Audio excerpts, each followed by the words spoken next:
Hello guys, how are you doing? So today we play Jin. He's being really played a lot in Korea with the Dark Harvest, so I wanted to give it a try. We're currently playing in New West, and mostly right now in New West you see they are playing the Corki. I'm not banning him right now, but he's really strong as well. Probably could do a video around him as well. But today we are playing out the Korean Jin. So we're just gonna play this out. Basically this Jin version is a bit different compared to the others. He wants to go like, you know, a lot of damage. So the Collector, the Infinity, all this stuff like that until he reaches like 60% crit. And he's really slow as a champ. Like he is not that fast, right? Compared to like static build, for example, where you itemize for movement speed and all this stuff like that. So let's see how we can actually play this out. But technically speaking, this is a patch where the more movement speed you have, the better it is. So we are playing Jin Bards against Corki and Sona. So this matchup could be that we can push it. Oh, never mind. We actually against Eds in the end. I thought he was mid, but still nice to have Ezreal against. It's a bit of a strong matchup compared to me, so we gotta be a bit careful. I'm just gonna, you know, do some bouncing grenades. When you had cookies back in the time, it was better because you could just literally spam Q on the wave, but now you don't have that much mana to do it anymore. I'm just gonna spam some Qs, just not that much, just to make sure that we don't go much behind in mana. If I can catch level 2, it's better, because we know Bard gets level 2 earlier. That's a thing that you always gotta remember. You see, Bard is my Bard is level 2 already, and this is good, because in case we don't get it anyways, like Bard will have it, and it's easier that he can support me in that way. I'm not even sure I want to push if this guy is doing such thing. Like, because I need to place a ward on my blue side, right? It's like, we are not really interested on what's happening here. We're interested on seeing if the Graves knows that he is doing vertical jungle. So, yeah, that is the right thing, you see? Like, we spotted him, and if we can stop him, that's really nice. It's just slow now, but Sona can roam. The only thing is mid lane. Like, the only point of pressure that they have is mid lane, so they gotta be careful here. But we actually got their jungle, and they didn't manage to take our bot side jungle, which is pretty good. As long as they don't make any play here, I am on an advantage. Probably Ezreal is resetting for his Tear of the Goddess, so we are pretty fine on that. And we're just gonna wait now. I'm just gonna probably do like a free wave crash or something like that. It will be a waste for me to reset right now, of course. So we're just gonna do the slow push where we actually crash it afterwards. He didn't even went for the tier. That's kind of interesting. He went for the Cull. It's kind of interesting. I think you want to go for tier a bit earlier in this case, but I'm just gonna reset now. Even if they freeze this wave, like I expect Bard to actually eat a bit, and in case he has E or stuff like that. But I still don't know where the Graves is, so eventually I'm just gonna let them have that. The point is, Sylas actually took all the topside jungle of the enemy, so Graves must be here, you see, and he is still here. So even if I have this freeze, I can't really try to crash it. It will be the first mistake of the game, so we don't want to go first blood. And in general, we're not behind in farm, so it's not that much of a problem if we have such wave. So we're still on this Karashi thing. It's a bit hard to actually do anything here, as long as we don't have much vision. Okay, we see the Sona here, so I'm just gonna push.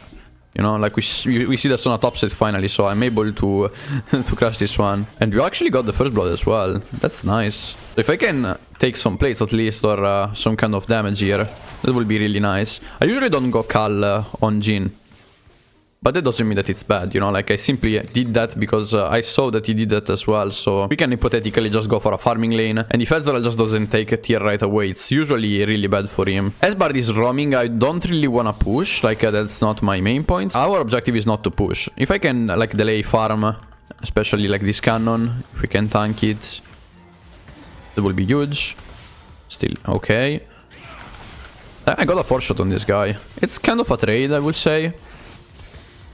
He's still a D, so yeah, he actually did a really nice trade here. If we fight a skirmish, I will say it's kind of good. Probably this guy's flash, but I actually took him with W, so yeah, that's pretty good. I expected him to flash, but probably he was late already, so didn't even try. That's kind of an interesting lane, like nothing is happening, but we're winning topside as well, so just keep in mind if your top laner is winning, or like you have a good winning, and your enemy jungler is actually playing towards your lane, it's already good that you're not going behind. Since I have a Bard, I'm even happier. There's nothing happening on the map, and like pushing and stuff like that, I have the priority compared to him, because this guy's no mana, you see. If he went tier, he probably would have had way more, and that would have made me a bit harder on pushing, but now that I have priority, I could maybe check for some plays on the map, perhaps. I don't really want to do them, though, because I think this guy's gonna lose mana, and then he's gonna be forced to actually reset if I still make the pressure, right? As long as I make the pressure, I decide when to reset or when to go back. And that's what we want in this game. That's pretty good Q. We just, you see, like we also have to make some kind of pressure. This guy is really bad, so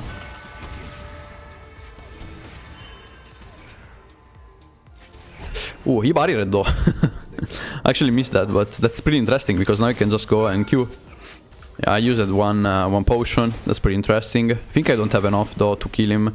I mean, that's not really our point. We took his barrier. That's already enough, and now we're just gonna push this one. Topside is still winning, so we don't have to make any play really. Like I'm really fine into that. And if it's a cannon wave, I'm probably just gonna reset. That's really good because Eds has no mana. If Eds has no mana, it's gonna be really hard for him to reset.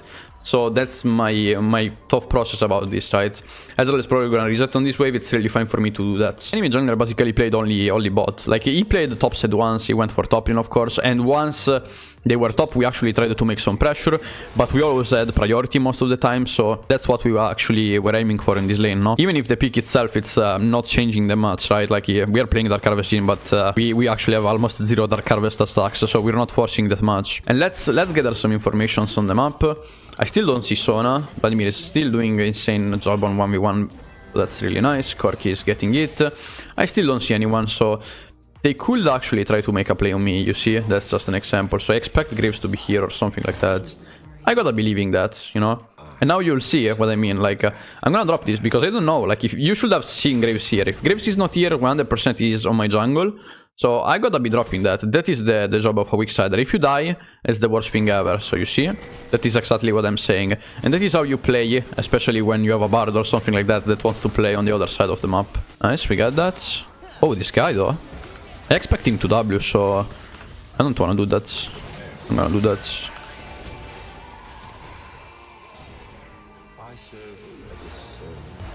Oh. This is not good. Ah. Ouch. I could flash that probably, but I didn't expect that. Yeah, it's probably our bad to actually playing this fight here. Like, we're winning so hard on top side. I think that's the same thing that we said. I probably should have just not fought that. It's fine though. Didn't go too much behind out of this, but of course it would have been better if I didn't die. Someone lanced, so this guy is here. Yeah. Oh, Q that. This guy went really deep here. That's a good kill for us. I didn't expect him to just dive in like that. They aren't that strong. Like, the 3 versus 3 is really good, of course, for them and stuff like that. But we still have a really good one as well. Maybe they expected that I was slightly behind, and it was of course worth to play here. I'm just gonna ping him to go away if he can. That's really lucky. I couldn't really save him there. 2 minutes and 20 for... Oh, I can actually W this. Oh. Okay, that's pretty nice. Oh, I can actually ult here. This guy flashed. That's unlucky. Oh my god, we actually almost killed the guy. I can W here, perhaps? Yeah. Wow. And another thing that you also should keep in mind is that if you have a Draven, for example, if you have like an AD, any kind of AD damage dealer, that is playing on... specifically on mid lane, that is pretty good for Jhin, because then you can deal such damage and get the reset out of it. But you see, like, they are getting a lot out of the ads here. He took those 1 or 2 kills that we didn't want to.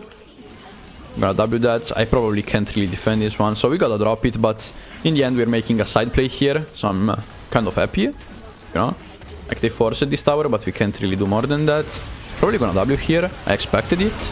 So this guy is rooted, and wow, that bar Q was so huge. We actually got double kill. I'm just gonna shove this one and then we go for Nash. So yeah, generally speaking though, like, you see, there's not much difference from like Dark Harvest or Fleet. When you play in Aguilo, I would most of the times go Fleet Footwork. Like, you don't need more damage as Jhin. You need more safety. That's what I really want you to understand. So let's be careful here. The guy has a smite, so that's pretty good. I'm gonna W that so that we can go away. I actually upped the guy. They could flash, so I'm gonna farce it just to make sure that they don't catch us. Pretty good. We have Drake in 30 seconds. We got the Nash out of a mistake of the enemy. I also have my Infinity Edge. Wow, that's really good. You see, like, Ezreal is so late on Mana Immune. I personally don't enjoy that. Like, you should actually get tier on the second reset. If you want to get a Kal, you can actually do that, but after tier, it's a really huge mistake in my opinion. Especially after the cookie nerf. Like, if you want to go Kal, you also need the mana of the cookies, and that is not like how it's working right now. Like, I've seen people that in Korea, they actually rush Yomus instead. Like, they rush Yomus first, but it feels really bad for like your damage in mid to late game. Like, your first item spike is stronger than Collector. But I personally think, I mean, it's not that I think it. I'm pretty sure that you deal less damage at like second and third item. So you need more like gold to actually get started in mid game. And I don't really enjoy that unless you go like 10-0 in early. But that's not how it goes. At least in Europe, it's a bit harder to actually get that many kills in early. You gotta be playing a really weird game. And Ezreal is going for the side play. So it's probably gonna kill the Draven. But I would love if we can commit here. Like, we should be able to commit. I really need my team though. Like, if my team is doing this, I can't play it. So probably just gonna push the sides again. I don't want to waste time just like my team is doing. Like, I want to push waves so that at least we are still rolling on the pace of the game. You see how fast I'm trying to do? Like, I'm trying to push the waves while my team is doing this pick, because I'm not really interested on catching the kill. I'd rather, like, catch the waves and make sure that we have the pressure. Like, now we can get 1 tower out of this. If I will just, like, try to chase the guy, that would have been a huge waste. I just gotta be careful because they can TP from my back and stuff like that. But we got almost 2 towers out of that. That is really important. And so that's what you want to do when your team is, like, chasing kills. You gotta understand if you can actually split or, like, at least push the waves and settle them down. So that you get an advantage out of that. Oh, yo. Ooh. Oh my god, that was damage. I'm gonna take the RFC now. Pretty good. Get the Lord Dominic. But yeah, overall, if you want an advice, at least from me, if you want to go up in like elo, Jhin is a bit worse currently, like after the nerfs and everything. You can still play the Fleet Footwork one, is my favorite one. Like, you should play the Fleet Footwork with Inspiration to actually snowball the game and get like 5-6 items as fast as possible. But if you want to go higher, I'll still go with like something like Static. So the Ash pick is still really good. Or right now the Corki, but it's like the fully lethality version, but it's really good only against the squishies. So if they are playing some tanks, it feels really bad to play it. Not that it's good when you play Ashe, right? Like, you don't deal damage to them, but the main point is that you can at least kite them out when you play against a tank. And like, it feels good as an individual pick compared to like a Corki, where Corki is good as an individual pick, but the difference is in mid you play it with like Manamune, and when you play it... Wow. I stole the Nash. I stole the Nash to my team.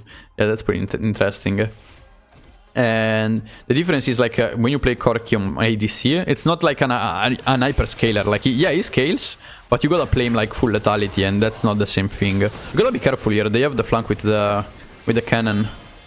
I gotta be careful because he has Zhonya's as well. I really need more vision to understand where he is. Probably we're just gonna force it to the right. We have enough vision on the left.